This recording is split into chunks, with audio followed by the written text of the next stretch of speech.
வாஜ்பாயும் மோடியும் right man and wrong பார்ட்டின்னு கலைஞர் சொன்னார்ல, அந்த மாதிரி மோடியை இப்ப சொல்லியிருப்பாரா இருந்திருந்தா அப்படின்னா நிறைய கேள்விக்குறி தான். ஏன்னா ஐயா ஸ்டாலின் அவர்கள் இன்னைக்கு எப்படியெல்லாம் விமர்சனம் பண்றாங்க, அவங்க கூட்டணி கட்சிகள் என்ன மோடி மேல வைக்கிறாங்கன்றது.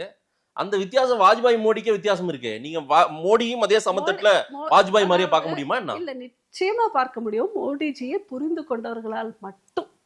எங்களுக்கெல்லாம் புரியலன்றீங்களா?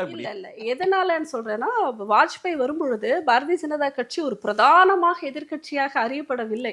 அதனால இவங்களுடைய பாராட்டு இருக்கும். இவங்க இந்த அளவுக்கு பாரதிய ஜனதா கட்சி மறுவும், இந்த அளவுக்கு பாரதிய ஜனதா கட்சி ஒரு பெரிய கட்சியா வரும், உலக அளவுல பாரத பிரதமர் வருவாருன்னு எல்லாம் அப்போ அவங்களுக்கு எதிர்பார்ப்பு கிடையாதுங்கிறதுனாலதான் கருணாநிதி டக்குன்னு அந்த மாதிரியான ஒரு விமர்சனத்தை வைக்கிறார். இந்த அன்னைக்கு வாஜ்பாய் இருந்திருந்தாலுமே கூட அவர் புகழ்ந்திருக்க மாட்டார். ஏன்னா இப்ப பிரதானமா வளர்ந்து நிற்கின்ற கட்சி திராவிட முன்னேற்ற கழகம் பார்த்து பயப்படுகின்ற ஒரு கட்சி. நாளைக்கு பிஜேபி வந்துருமோ, அதாவது ஒரு பெரிய காம்படிட்டரா நேஷனல் லெவல்லையும் சரி ஸ்டேட் லெவல்லையும் சரி ஒரு போட்டியாக வரக்கூடிய லெவல்ல புகழ மாட்டாங்க. இப்ப இருந்தாலும் புகழ மாட்டாங்க. வாஜ்பாய் போலதான் நம்மளுடைய பாரத பிரதமரும் கூட. ஆனா இப்போ நம்மள ஒரு பிரதான எதிர்கட்சியா பார்க்கும் பொழுது அவங்களால புகழ முடியல.